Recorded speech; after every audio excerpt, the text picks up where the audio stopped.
Impressive, is it not?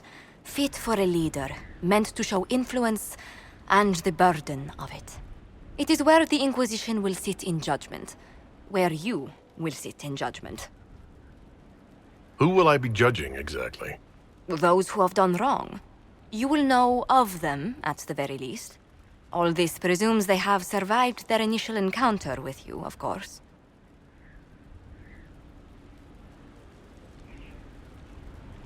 Will we be taking heads right here in the hall?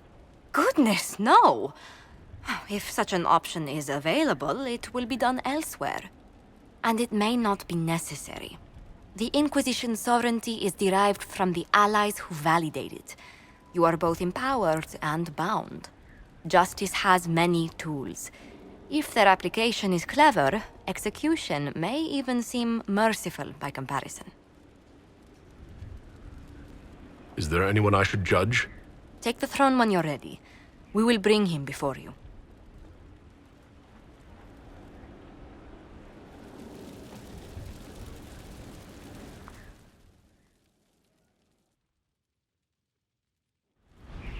Knight Captain Denham, Inquisitor.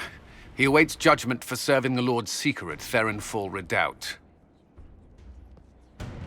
I knew some of the knights who died there. I asked to oversee his sentencing. The Envy Demon perhaps fooled the Knight Captain, but following his superior's orders nearly destroyed the Templars.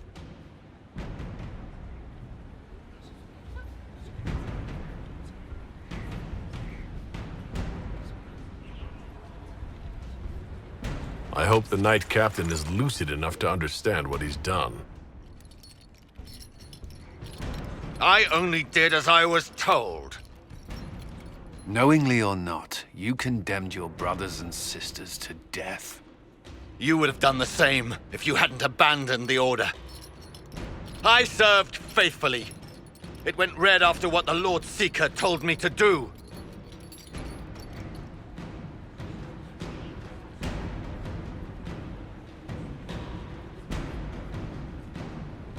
I didn't suffer at your hands. That was your knights in the Templar Order. Let the remaining Templars judge the man who failed them. The penalty will be death. They can't. Not after what I've seen.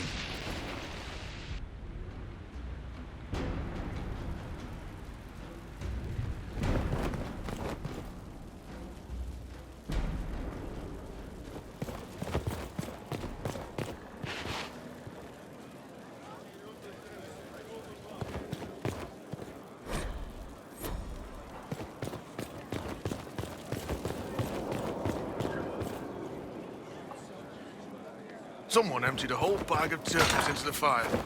Ah, making the smell is everywhere. I was going to use them for dinner and then... I can't recall who took them.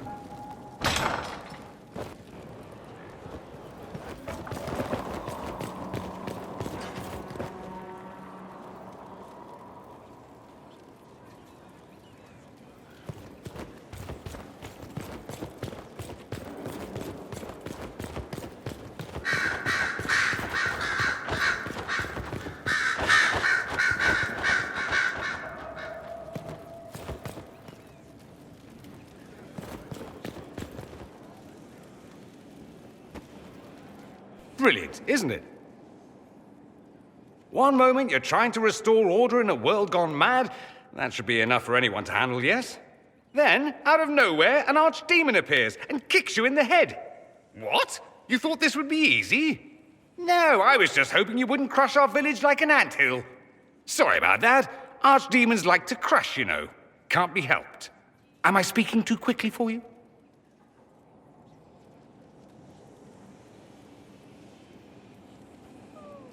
You don't need to worry about me. I can keep up. Yes, I noticed that. Did you now? Certainly. If you were a slack-jawed yokel, you'd already be dead. I always assumed the Elder One behind the Venatori was a Magister. But this is something else completely. In Tevinter, they say the Chantry's tales of Magisters starting the Blight are just that. Tales. But here we are. One of those very Magisters. A dark spawn.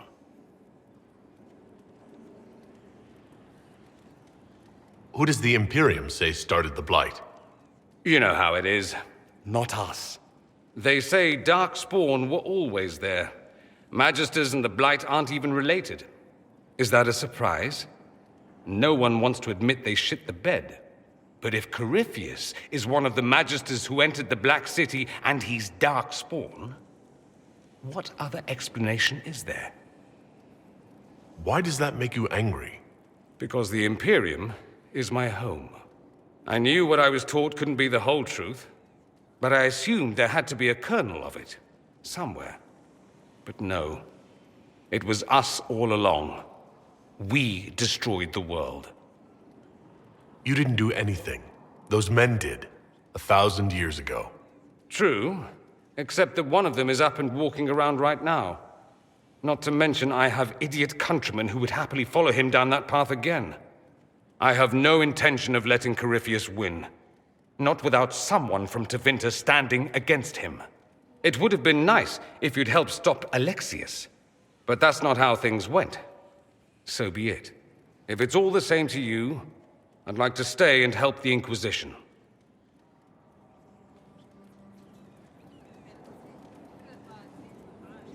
You'd really fight your own countrymen? Southerners like to think of the Imperium as nothing but slavers and cultists. Why not? That's all you see. But it's not true. Some Tevinters are not only handsome and well-dressed, but rather put off by all that rot. So, I'll happily kill cultists or anyone who thinks a Darkspawn god is the way of the future. We can use all the help we can get. No one will thank me, whatever happens. No one will thank you either. You know that, yes? We don't know what will happen. Nobody does. An optimist! Such a rare breed. I've stumbled upon a unicorn. All I know is this. Corypheus needs to be stopped. Men like him ruined my homeland. I won't stand by and let him ruin the world.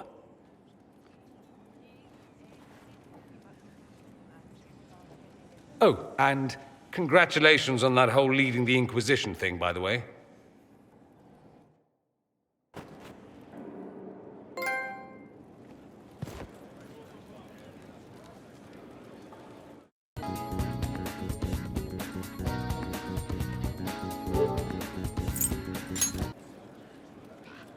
Roderick, that Chantry fellow who led us through the mountain from Haven.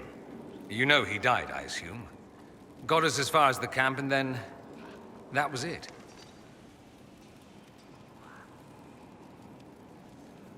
I'm shocked he helped us instead of running off. I imagine being attacked by something undeniably evil changes one's perspective a bit. I helped him walk. He talked about you quite a bit. He just needed to be sure you were on Draste's chosen. He was terrified of what it meant, if it were true. But in the end, he believed. He asked me to tell you he was sorry.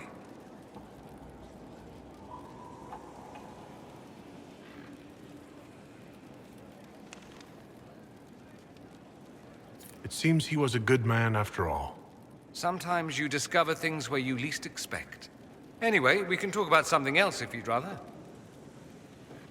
There must be some reason you haven't left. You can't want to stay. Why? I have to be fond of you to agree with what you're doing. I do think you blunder about, Inquisitor, thrashing like a caged dragon at everything that displeases you. I still believe Corypheus needs to be stopped, and that I need to be here to help stop him.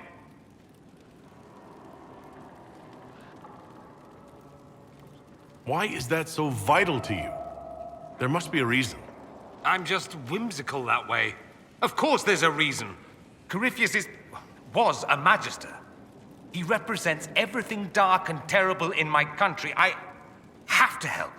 Even if it means I stand on the sidelines watching, I'll do it. I need to know he's defeated.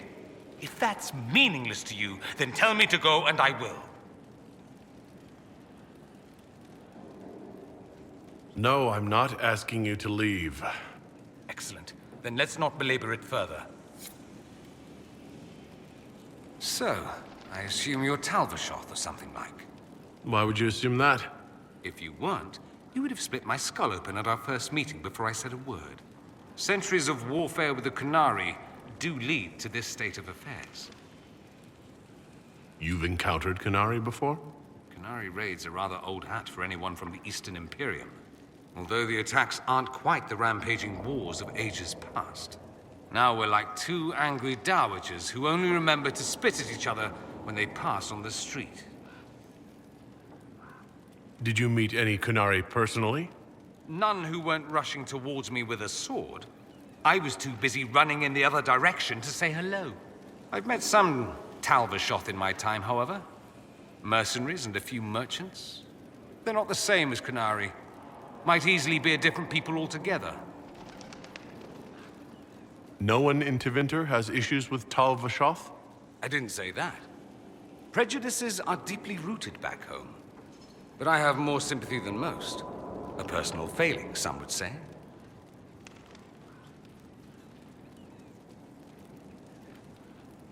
If you've no problem with me, I've no problem with you. A philosophy I've learned to live by.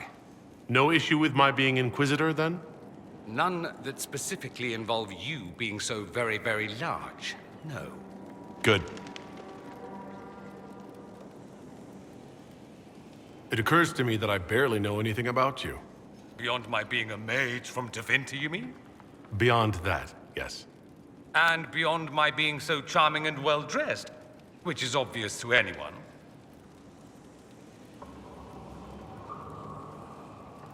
You certainly think highly of yourself. It's true.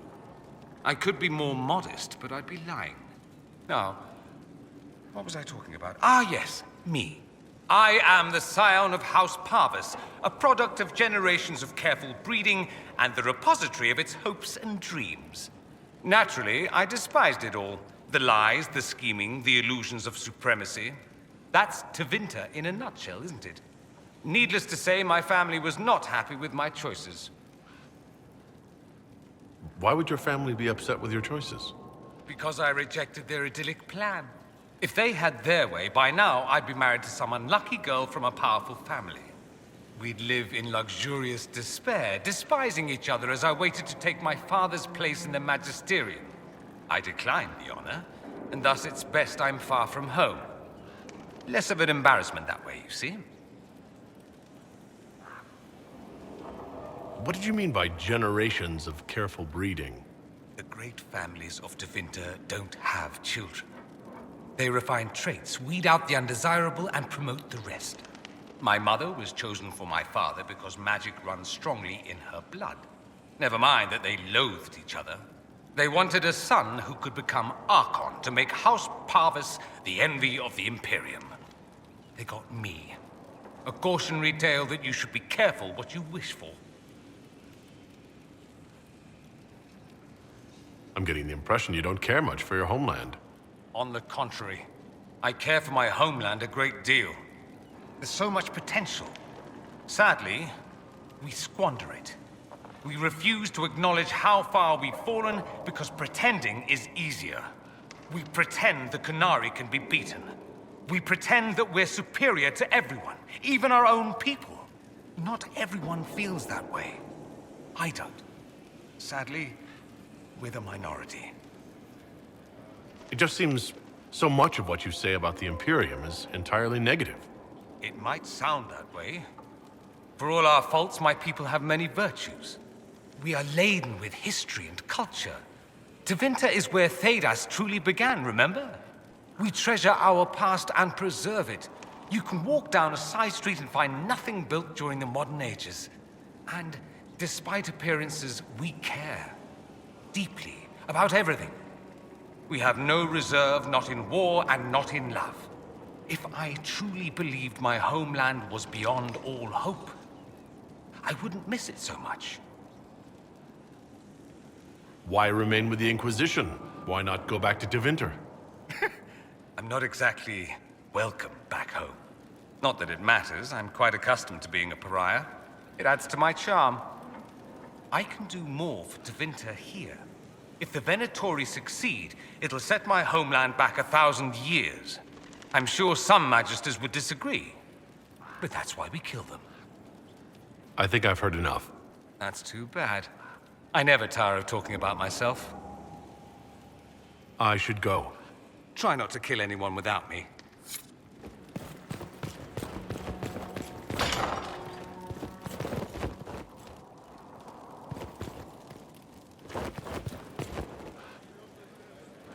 Greetings to you, Inquisitor. I am to serve as assistant to any research concerns. You'll find my skills are exceptional. I hope they prove useful. You're taking over the duties of Meneve? Yes. She said she was needed elsewhere and that I should serve the Inquisition to the best of my ability. What is she doing? I wasn't told. You were made tranquil? Yes, I am tranquil. It was necessary due to a willful nature that made wielding magic a dangerous endeavor. I remember that being a difficult time, but I cannot remember why. My skills are well used in my current position. How can you serve the Inquisition? I am to aid in the research of all creatures encountered in your efforts as leader of the Inquisition. What makes you particularly qualified? I remember being fond of animals. I don't remember why. What is your evaluation of how we're doing? Adequate, based on the partial improvements to Skyhold. As you were. Yes, Inquisitor.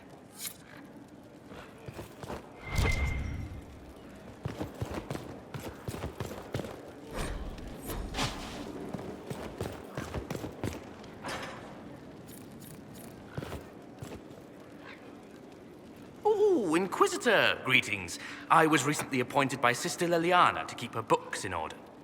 I'm so pleased to be here, helping out in my small way. Well, I should get back to work.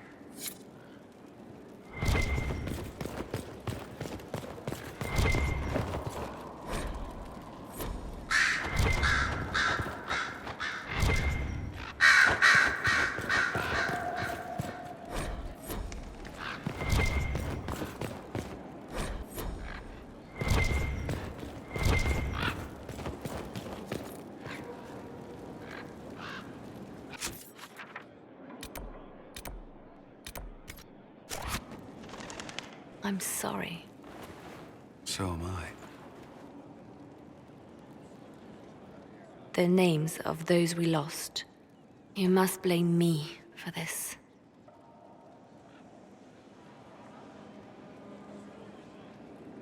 We all saw who attacked us. We know exactly who to blame.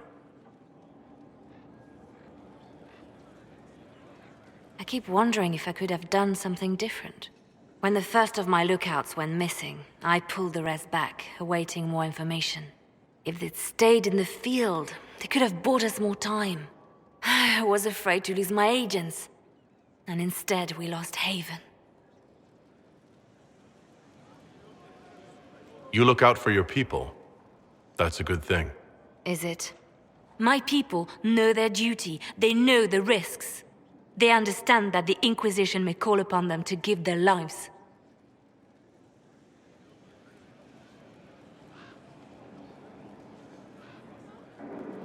Our people aren't tools to be used and discarded. Your instincts were right. Their lives matter. Can we afford such sentimentality? What if Corypheus... We are better than Corypheus.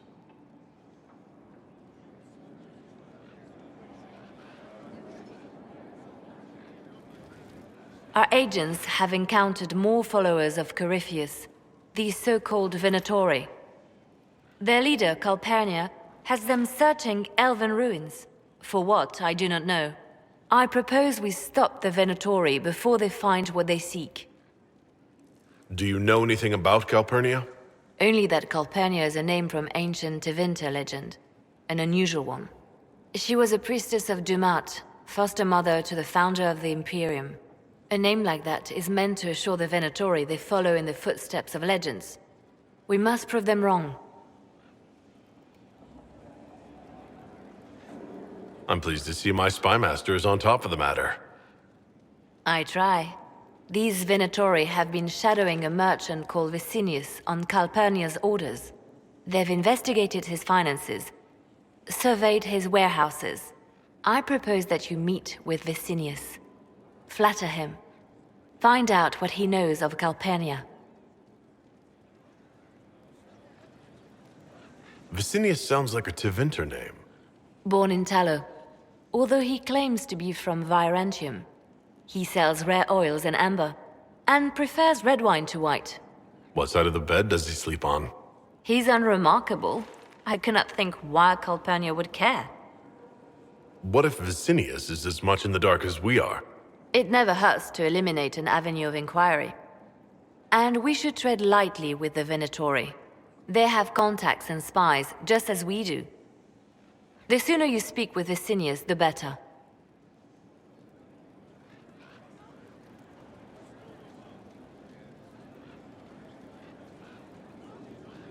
We need him to open up about these bloodthirsty cultists. I'll bring wine. Vicinius could be a useful ally. Merchants travel, and they love gossip as much as coin. I'll make arrangements for you to visit his summer home in Val Royeaux. Hopefully, your attention should be enough to pique his interest. We'll have Calpurnia's secrets yet.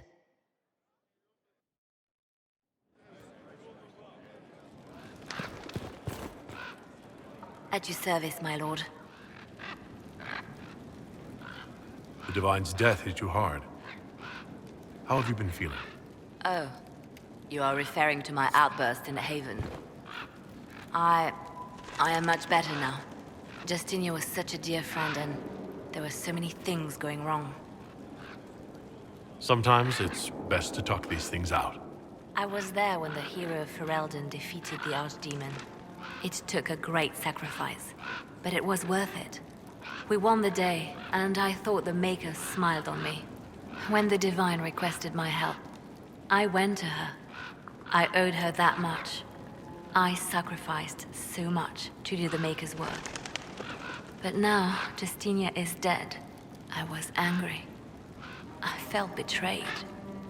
But I shouldn't have let my emotions get the better of me. I'm sorry. Don't apologize. You were grieving and upset. I understand. Thank you. Now enough of this. Let us think more pleasant thoughts. Anything I should know? It seems that the Orlesian army is awaiting our next move. Some of the generals are sympathetic to our cause, others are still suspicious. Our actions are under a great deal of scrutiny. I'll leave you to your work.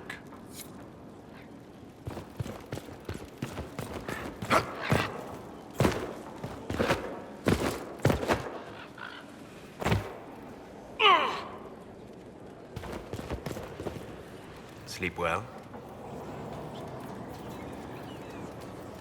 I've never done anything like that before. Do you regularly talk to people in dreams? No. Consider that one more rule you have effortlessly broken in your rise to power. I had no idea that the anchor would allow you to dream with such focus. It is truly remarkable. But I am reasonably certain we are awake now. And if you wish to discuss anything, I would enjoy talking. I need to know more about Corypheus. We spoke of this on our travels to Skyhawk. What more can I tell you? Cassandra and Varric seem more familiar with their adversary. You're a mage. You studied the Breach. And you seem to have some idea how a bastard like this might think. I'm flattered.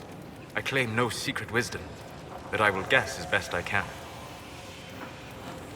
I would like to know more about the orb he carries.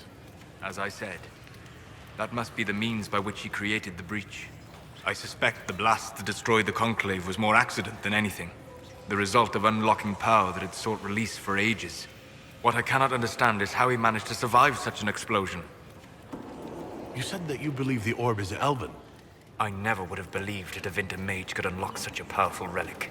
It clearly enhances his abilities, giving him access to power he should never have known. Like the power to control the Archdemon. Indirectly, one assumes. Nothing in any law connects my people to the old god dragons who became archdemons. What do you think Corypheus will do next? You shamed him when you destroyed Haven. Spoiled his glorious victory. It would be worse to acknowledge that you had done so. He must continue on his course or show weakness. He will return to his plans to throw Orlais into chaos, and then conquer it for Tevinter. You're sure that's what he'll do? As certain as is possible. Assuming I can plausibly predict a man who seeks to rise to godhood. And can you? The key is understanding this. No real god need prove himself. Anyone who tries is mad or lying. His deception will undo him, as it has done countless fools before. What can you tell me about the source of Corypheus's power? According to the law, the ancient Magistars of the Vinter received guidance from the old gods. Corypheus commands a false archdemon, a corrupted old god. This suggests he no longer sees himself as their minion. Some of his unique power comes from the corruption of the Blight. The rest may come from the orb he carries. I'd like to hear more about what you saw in your exploration of the Fade. I would be happy to share it with you. Tell me about the old ruins you explored. I found the ruin of Barandur, a lost Tevinter city buried deep beneath a dead and barren wasteland. Volcanic ash had sealed it tight. In one dark moment, every living creature in the city seared and smothered. They were statues in the ashes, like a mold made to recall the lost. Tell me about a spirit you encountered. I met a friendly spirit who observed the dreams of village girls as love first blossomed in their adolescence. With subtlety, she steered them all to village boys with gentle hearts, who would return their love with gentle kindness. The matchmaker, so I called her. That small village never knew its luck. Tell me about the old memories you found in the Fade. I saw a savage human horde go marching toward the battlefront. They sang a soldier's hymn to keep formation. Primal music shook the ground. These savage, unwashed warriors carried harmonies no chantry choirs mastered, though their cause was all but hopeless. They sang songs that made the spirits weep. We'll talk later. Goodbye.